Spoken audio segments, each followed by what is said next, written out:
tepat tanggal 17 Agustus, di hari Jumat itu, tahun 1945, jam 10 pagi, di Jalan Pegangsaan Timur, jangan lupakan, nomor 56. Nomor itu penting karena menunjukkan satu tempat tertentu. Kalau cuma jalannya saja, berarti, maaf ya, proklamasi berlangsung di jalan. Ini ada nomornya, nomor itu menunjukkan kedudukan tempat. Ini jalan. Jalan apa namanya, Pak?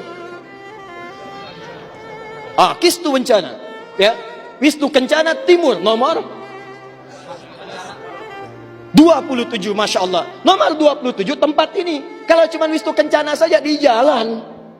Pertanyaan saya, kenapa tidak pernah dijelaskan dalam buku sejarah? Siapa yang punya rumah tempat yang nomor 56 itu?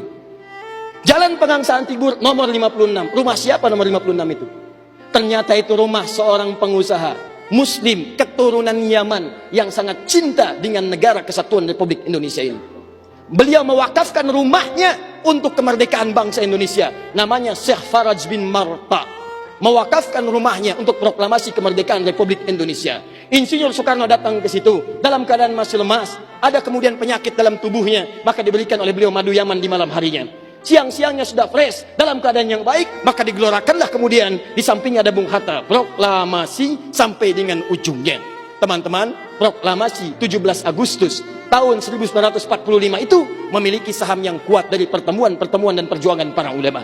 Karena itulah teriakan takbir yang digelorakan oleh Bung Tomo dari Surabaya itu, Allahu Akbar, Allahu Akbar. Terjemahan takbir itu kalau diterjemahkan dalam bahasa Indonesia adalah Allah yang maha besar, Allah yang maha kuasa.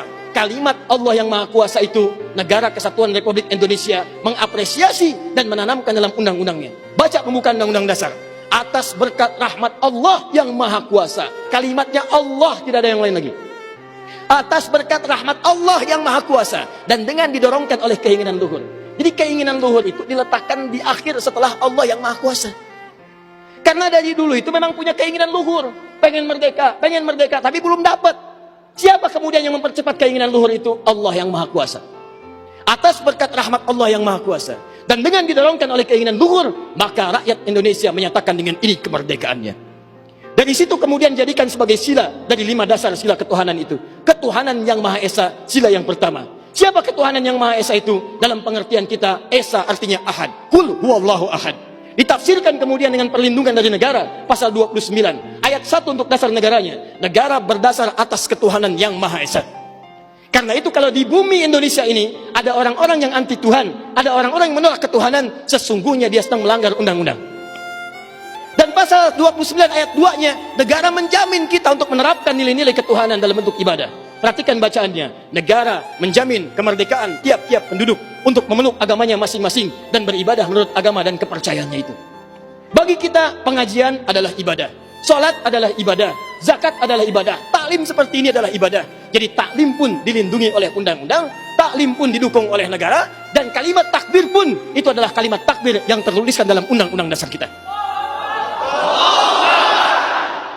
Jadi kalau ada anak bangsa yang anti dengan kalimat takbir, itu artinya anak bangsa yang tidak mengenal perjuangan nenek moyang kita yang telah mewujudkan negara kesatuan Republik Indonesia. Takbir.